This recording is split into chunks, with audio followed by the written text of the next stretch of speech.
Another time this semester, me and my boy pepper sprayed each other while I was blacked out and we started fighting. I wake up the next morning and I'm like, oh, there's a lot of sweat, man, in the Airbnb. And I look down and I'm in a pool of my own shit. Bottom 5 experience ever. Bro, people who rage bait for a living, in my opinion, like those rage bait people online, are just as bad as OnlyFans models. Would never recommend a finals bender. Actually, some of the dumbest things I ever done. Like that. First off, start with a pound of ground beef, usually grass-fed. But I just have this pork blend today, so it's gonna have to play. So put some olive oil on the pan. The base season's gonna be sea salt and black pepper. Can't go wrong with that. And then we put a little bit of smoked paprika, just to add some depth. And then we put some garlic powder on top of that. And then this is gonna sound weird, but cinnamon. It's a little bit on the meat. It's low-key Toffington. Then we cracked up the eggs, and then we just put salt, pepper, and ground sage on those. And then the bananas are key because the banana and ground beef combo is low-key electric. And then, yeah, just put some honey on that, and you got the meal. All right, we can finally start. Hell yeah, I'm ready, yo. First bite. A banana ground beef, actually crazy combo. With some pineapple juice, too. So, went to the hometown bars last night. It was a fucking trip, dude. But we're on a market bar crawl. We go down to Black Rocks. We start heading down the street. We get to the end of the street at Breakers. We spin back. So now we get to Diggs. And this place has a really nice dance floor. And I'm texting one of my exes, like not an evil one, like a goated one. And then I see this girl I went to prom with in high school. And she has this fruity ass drink that like I would never order because I run the damn ball. But fuck it, I'm gonna try it. Go down, take a sip. Shit's low-key kind of hitting right now. It's a little late. I'm a couple drinks in. I suck it down. She gets another one. I lean down, take another sip of it. I blink. It is now 9 a.m. the next day. I am in my bed in the morning, covered in sweat, like in a pool of my own sweat, and I'm just fucking naked. Me leaning down like that last night was at like 10:30 the night before. So we somehow teleported, and I don't know what happened. After this, my boy calls me. And he calls me, and he asked me about my other boy I was hanging out with. He'd be like, where's he at? We're trying to run something today. Let's go to the beach. We should have a good time. And I'm like, yeah, I'll have those plans today. But he was talking like we hung out last night the whole time. And I never saw this guy at all. I haven't seen this guy in months. And I'm just like, oh, interesting. I guess he just really wants to hang out, and I just don't think much of it. All while this is happening, I realize I don't have my wallet, and I check my phone, and on my boy's main story, he's like, left your wallet, goofy, dropped it on the Diggs. I left it on like the Diggs dance floor. I'm like, oh, Blux. On the main story, Blux. So I talked to my other boy who was actually with me for the whole night. At least I thought at the time. And I asked him what happened, and he's like, yeah, bro. We went to a whole nother bar, and we saw, and we hung out, and we had a great time with the kid who called me, actually, who was acting like we hung out last night. I'm like, whoa. But you were, like, nonverbal at the function, and Loki just sat by the karaoke band for, like, an hour and a half. And I was like, what? And then at 2 a.m., you were gone. And I was like, what? And my other friends who were at my house and were going to sleep in my house, they came by the bar, and they don't even remember this, but there's video proof of them being there. And they're like, where's Bodhi? And he's like, yeah, I don't know. He must have just headed home. I was excited it was bedtime. So that same friend gets back to the crib at an hour and a half later, and he checks my room, checks the whole house. I'm not there. I am not there. He checks again in the morning, and he doesn't check my room, but he still doesn't see me. He's like kind of worried. And so apparently, I look back on my phone camera roll, and I see and I don't even know where I was, but I see when I walked back into the house, I took a video of it, and it's 6 a.m. So I was AWOL, probably lost, on some type of adventure that the world may never know for 3 hours.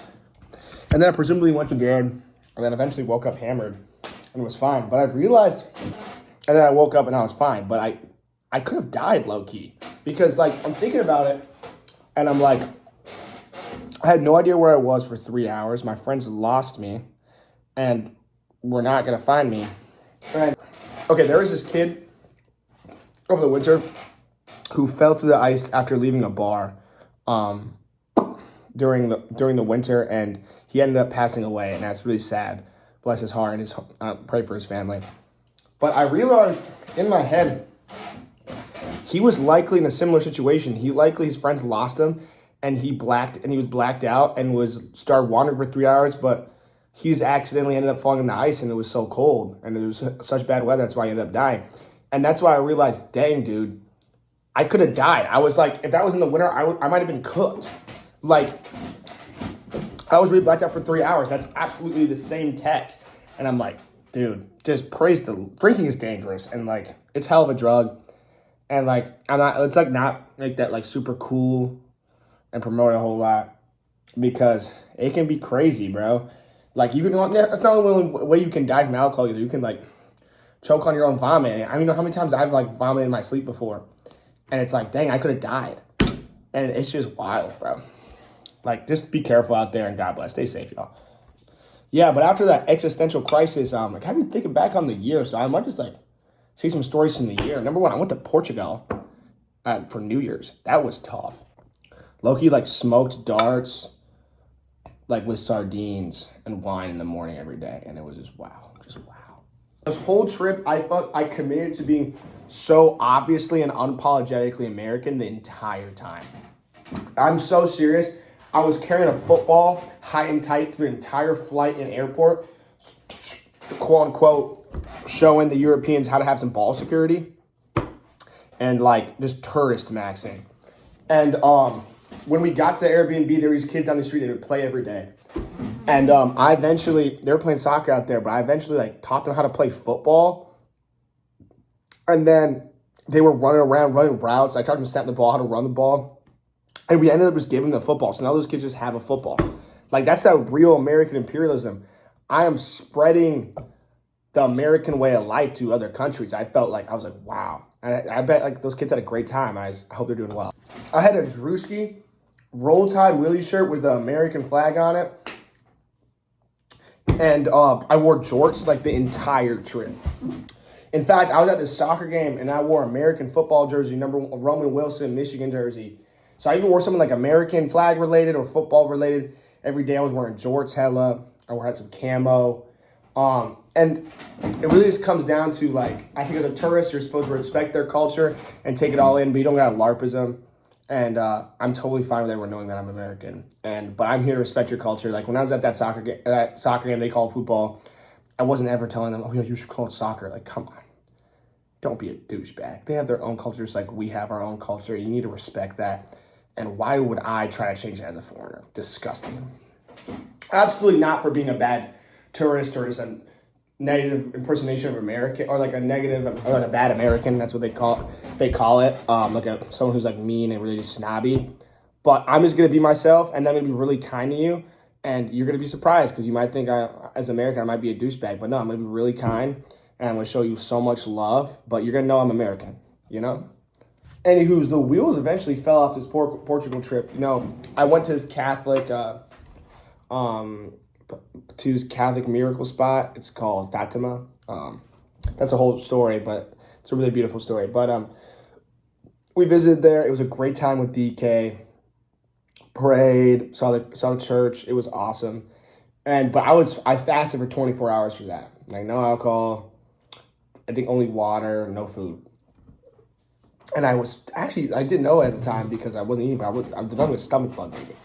And we get back that next day, and you know, we go to this pizza place that's been giving us really cheap za for like the past week. And I decided to get a burger, and I stuff my face with this burger, and I have like 4 beers. And then after that, I feel like my stomach's hurting a lot. And Drew's like, yo, bro, dude, gin and tonics always fix a hurt stomach. And I'm like, okay, bro. I slammed 2 gin and tonics, like this big, and I feel like shit. And I'm just like, ugh. I'm like, bro, I decided to go home. That's how bad it is. And we're already like D-bag maxing to each other, and like we had like me and DK like maybe got really pissed at each other on the street and like made a big scene, and it was really weird. But bro, dude, I never told you about this, but like when I was in Portugal, I was with one of my boys, and we met this dude with a raindrop tattoo, right? And tats down to his neck. And like these guys, they said they were hooligans, so they were like gangsters. And we played like catch with them with a football because he said like, "Oh, you're from America," and he was like Donald Trump, and he like thought Donald Trump was sick, and he went to Atlanta once, and he was like, "Damn, that's tough." So we started playing catch with this mafia, these gangsters, and my other boy, we start smoking darts with him, and he says something like pretty inflammatory, like not like low key in English, not bad at all, but he like it was like a language barrier, and he misunderstood his own language, and this guy starts pressing us, and we're like, "Yo, bro, nah, bro, we're all good, dude. Nah, my bad. He didn't mean that in that way. Like, we're chill." And we end up just leaving, like, with no problems, but just kind of a cortisol spike. And I just head home. And when I head home, I instantly puke and start shitting my brains out. And I can't even hold down water anymore. And I'm just shaking in my bed. I have a fever. It is the worst thing of all time. And one of my boys comes back blacked out, screaming at me because he thinks I broke his iPhone charger. And I said, stop, man. I'm going to shit on you. Like, please, just don't touch me right now. Like, I'm fucked up, man. Just stop. And he's like, what the hell? He leaves. I keep puking. I can't hold any water. I look up the nearest hospital. I'm like looking at like a lift to get there. I'm like, holy crap, I need to go. But I try to tough it out. And eventually I puke and my fever breaks and I can hold down water. And I'm like, thank the Lord. I'm all good. I'm sleeping in bed alone. I wake up the next morning and I'm like, oh, there's a lot of sweat, man, in the Airbnb. And I look down and I'm in a pool of my own shit. Bottom 5 experience ever. Now my room smells like shit. And I don't want my other boys to wake up and have the whole apartment smell like shit. So I'm like, I gotta do something. I try to put the bed sheets in the washer. It doesn't fit in the washer there. So I take the bed sheets and I just end up throwing them away in a dumpster to not have it smell. And my boys appreciate that. But the Airbnb ended up finding the bed sheets and were like, why would this bed not have any sheets on it? And why is there shit all over the sheets? And I'm like, yeah, I got a stomach bug. My bad. And dude, what made it so much worse is that I was drinking and I was so dehydrated, that whole thing, because I was low-key drunk. Oh, it was awful. And then I couldn't even go on the last day. I just spent it all recovering from that so I wouldn't like die in the airport. And I wasn't able to go up this mountain that we climbed, but that was crazy. And then I apparently had neurovirus, and I ended up giving it to 2 of my boys like back at U of M when I got back, which one of my frat people were like, bro, Bodhi, you're literally like patient 0. You got Bovid 23, bro. I'm like, oh, Bovid 20. Bro, you know what I've been thinking about recently? I see my fish like run through like their filter, and like they run through, like, you know how a fish, when the water gets aerated and all those bubbles appear, they like will run through it. And I'm like, damn, I really want to feel that feeling. That probably feels so good. It probably feels like me riding a bike or putting my head out the window and feeling the hair in my wind. It probably feels like when you have your socks off and you have clean sheets on your bed and you just start running your feet. And it's just so cool and stimulating. Like, dude, oh, I would love to be a fish swimming through those through freshly aerated water, man. That would be electric. Banana, egg, and then throw a little bit of beef on there. This and a godly woman, cutting board, high test type of fucking meal, bro. It's good though.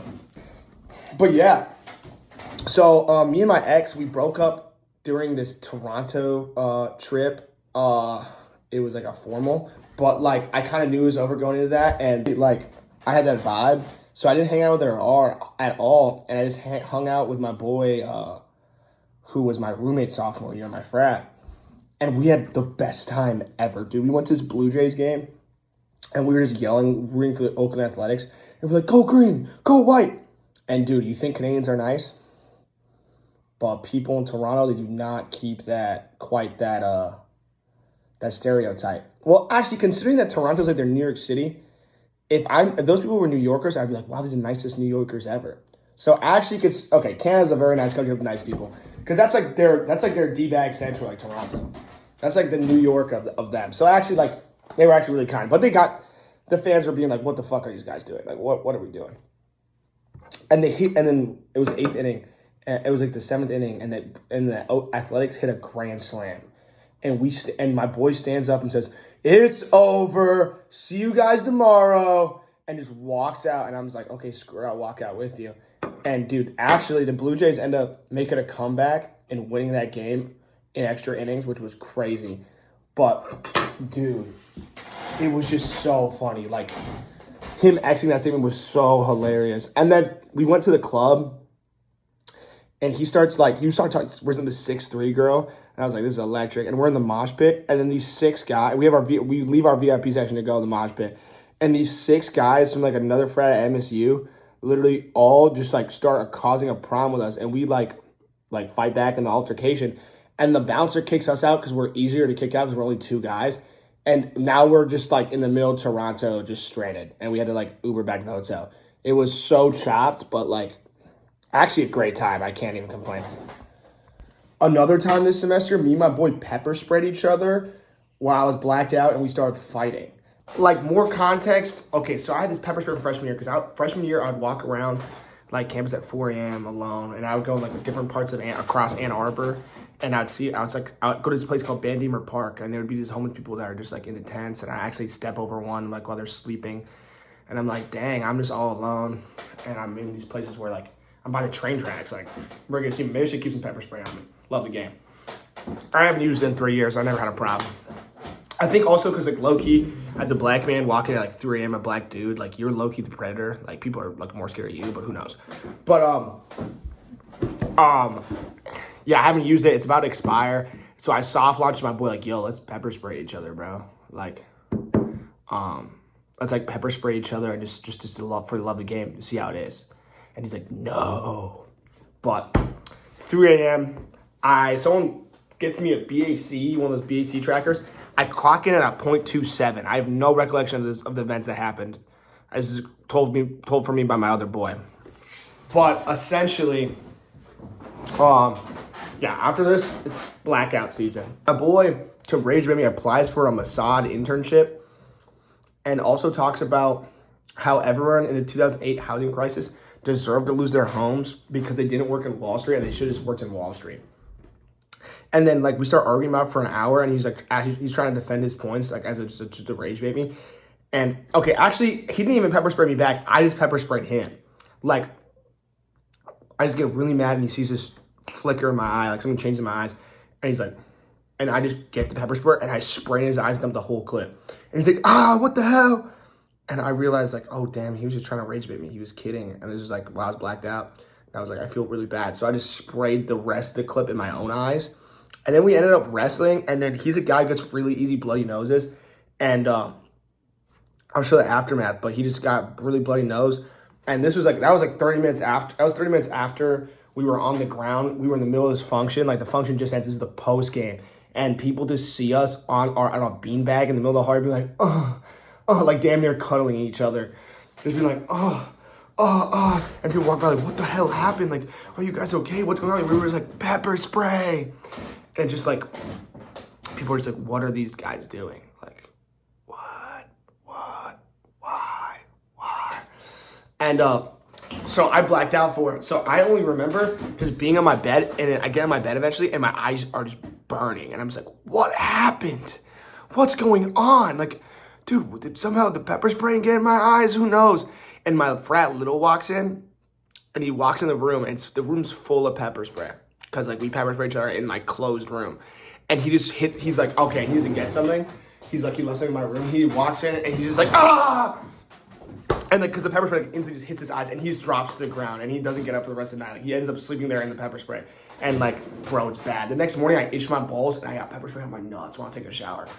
Oh, no. Blux. Actually, but though, me and my boy, though, the kid that, like, this happened with, we wake up that next day, and we're like, bro, we're brothers for life now. Dude, like, that was a serious bonding moment. He was like, that was electric. And I was like, dude, that's why I love you, bro. Other dudes would be, like, really scared about that. Be like, dude, what is wrong with this kid, Bodhi? But he was like, bro, that was actually electric. That was actually unreal. And you're the type of guy I want to be around. I'm like, wow. He looked at me, and after I pepper sprayed in the eyes, and we wrestled, and his blood's, like, all over my room still. He looked at me in the eyes, like, yeah, Bodhi, you're the type of guy I want to be around. And I was like, wow, that's unreal. That's electric. And after that, like, he leaves, but the rest of the night, I kept drinking, and I, like, re-blacked out once I came back. I was like, blocks. Wow. Then we went to a Tigers game the next morning, which was electric. Got a dub against my Marlins. This is all gone now, by the way. It really just reminds me that rage baiting is truly like the lowest form of humor. Bro, people who rage bait for a living, in my opinion, like those rage bait people online, are just as bad as OnlyFans models. Because OnlyFans models are listening like lust, and they get people to fall into these like emotions and maladaptive thought patterns, and there's like, I guess, attention driven, taking away their dopamine. But I think rage baiters do like the similar thing. It's just like they're listening wrath out of people. And when people like get so wrathful on the internet, they get dopamine from that. And that's how they start interacting with other people. And it's so chopped. Like if you're going to rage bait, like if I ever do that, like the second you get mad at all, I'm just like, oh bro, I'm kidding. Like it was a joke. And I start laughing with you. And I'm like, bro, that's all love. Like, bro. Anywho's, after that, that whole like pepper spray thing led directly into my finals bender. And it was finals week, and all my finals were in the next week, like on the last week. So I just went like a 6-day bender. I stood up to like 10 a.m. drinking one night and had an interview at 10 a.m. And I just got in like, I got all gussied up for the interview and just got like hella caffeined up. And the interview actually went great. This is like my current remote internship. But I ended up staying for 36 hours and then playing a football game. And I thought my heart was going to explode. But then another night I did shrooms like 11 a.m. That night we did shrooms. There was a senior in my frat. And he stops me, and he has the bluest eyes ever. And I look in his eyes, and he just hugs me, and he's like, yo, bro, I really appreciate that you've been here. And I hope that during my time here, I touched you the way you touched me. And I just love you, bro. Let's keep in contact. And I end up just crying in his arms. Like, I end up just sobbing. Like, I feel every emotion in the room, and I just cry in his arms. And it was electric.